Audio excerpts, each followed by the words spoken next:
Hi, I'm Jill from ingvid.com, and today in this lesson we're going to be looking at some vocabulary for moods, emotions and feelings, which are all the same thing really. So there you are, you've learnt 3 words that all mean the same thing: mood, emotion, feeling. They're all pretty much the same meaning. Okay, and we're looking at positive words for good emotions and some negative words for not so happy emotions. Okay, right, so let's have a look. Most people are going to use happy and sad. Those are probably the first words you learn when you want to describe emotions. But sometimes I hear people talking and having a conversation, and they just keep using the same happy, sad, and there's no variation. I mean, it's okay, but to have a broader vocabulary is good, especially if you're going to be using it in the IELTS, for example, in the speaking test, or in some essay writing, or any exams you're doing, whether they're written or spoken. It's good to have a wider range of vocabulary. So I've got some for you here. So look no further. Right, so happy and glad. You may have heard glad. Oh, I'm so glad. If your friend tells you that they've just got a new job and they're really enjoying it, you can say, oh, I'm so glad to hear that. Or pleased is very similar. I'm really pleased for you. Very pleased. Very glad. Okay.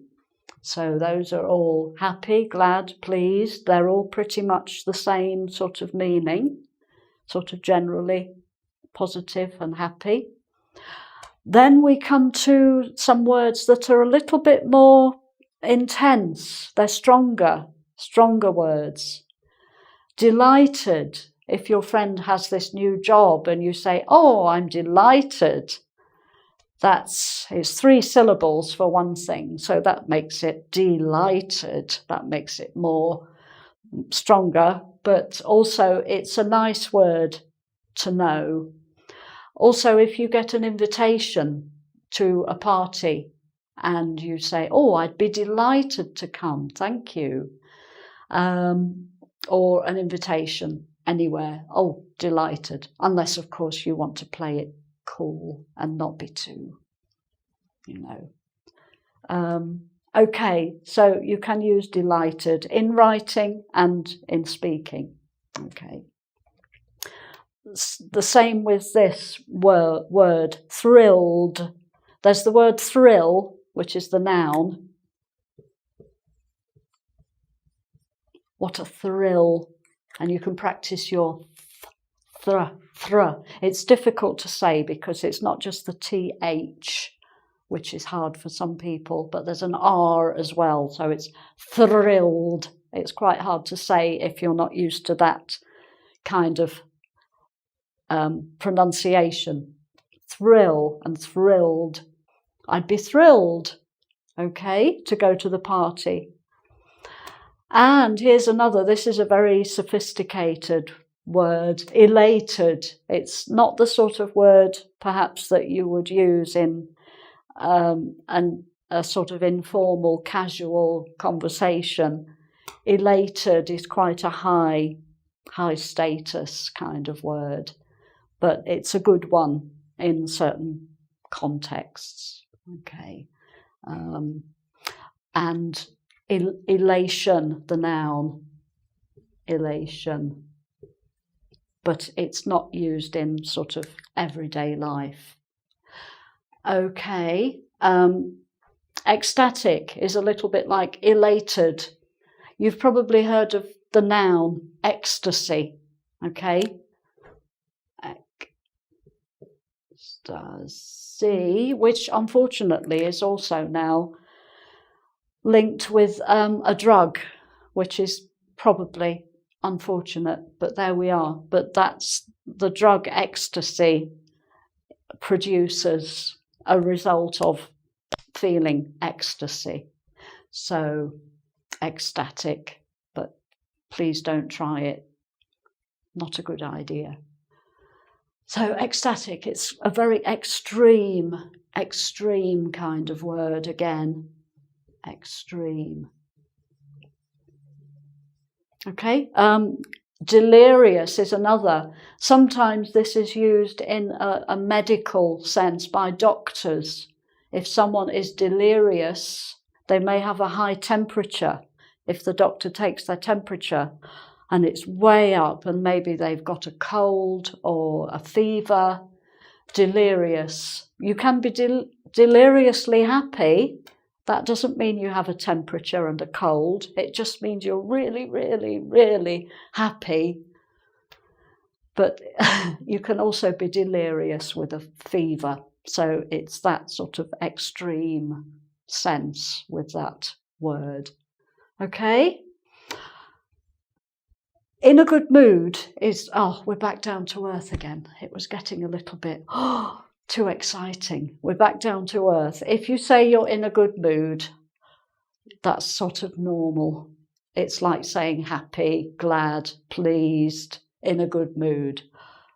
We can relax a bit, okay. It's just a nice, happy mood, in a good mood, okay. But, we're going up again now. Over the moon, that's right up into the, leaving the planet. If you're over the moon, you're really, really, really happy again, okay?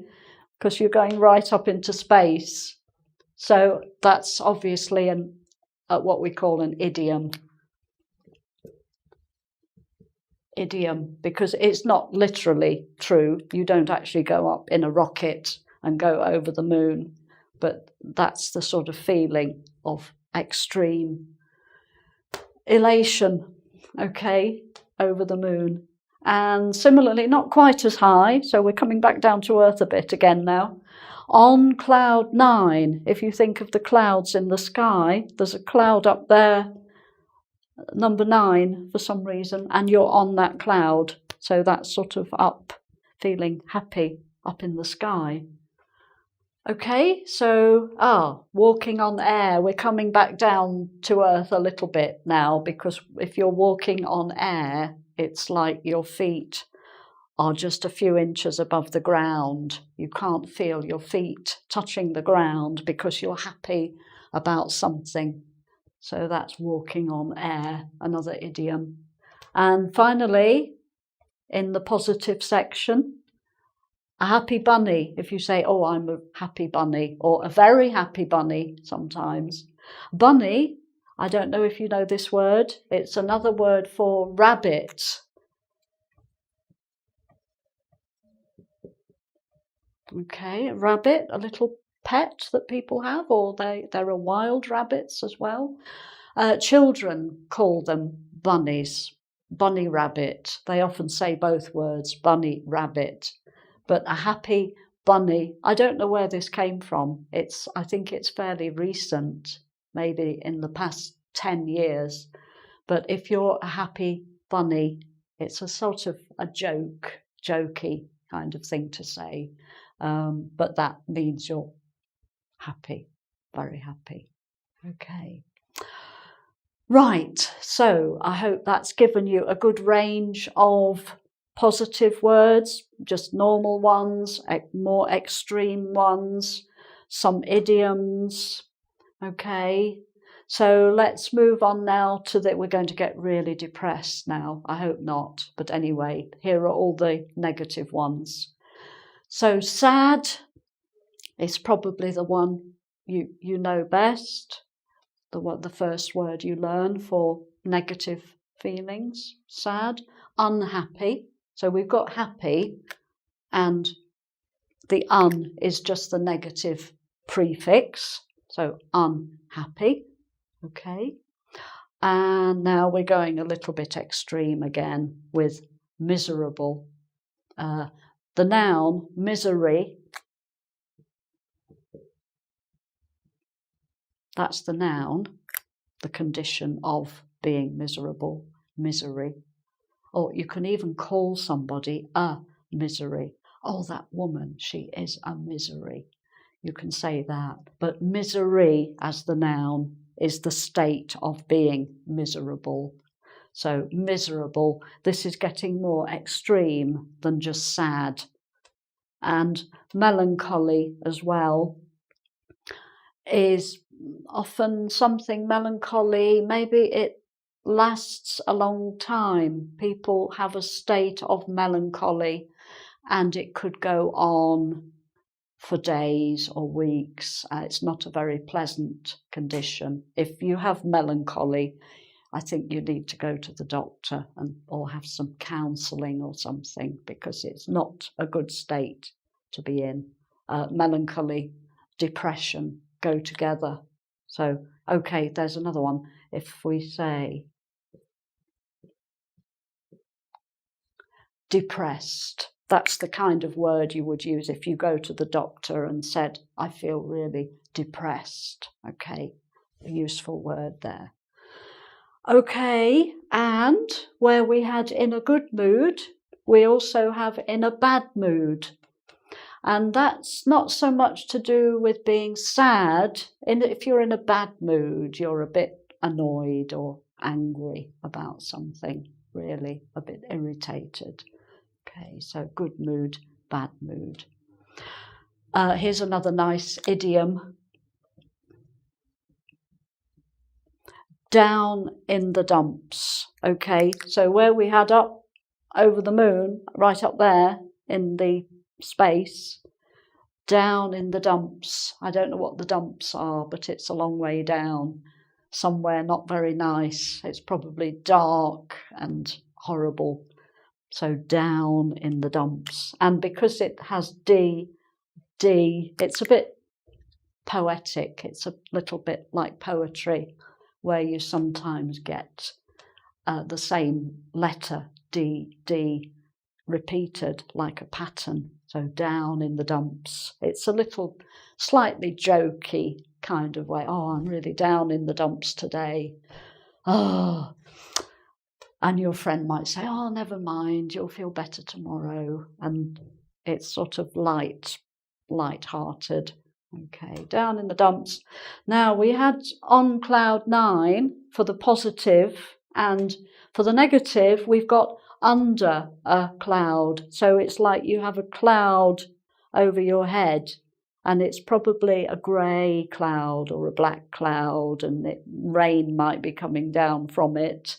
So you're looking very under a cloud. You can just imagine it up there over your head, okay? And then the opposite of a happy bunny, you'll be surprised to hear, is not a happy bunny. You won't be surprised to hear. You can just say, oh, I'm not a happy bunny today. Oh. And your friends will all be sympathetic and say, oh, never mind. So there we are. So again, different types of words for negative feelings with different extremes. So I hope that's all been useful and helped you to increase your vocabulary and use words in different situations. So if you'd like to go to the website, ingvid.com, there's a quiz there to test you on these, which I hope you'll go and do straight away. And maybe subscribe to my YouTube channel. And I hope to see you again soon. Okay, bye for now.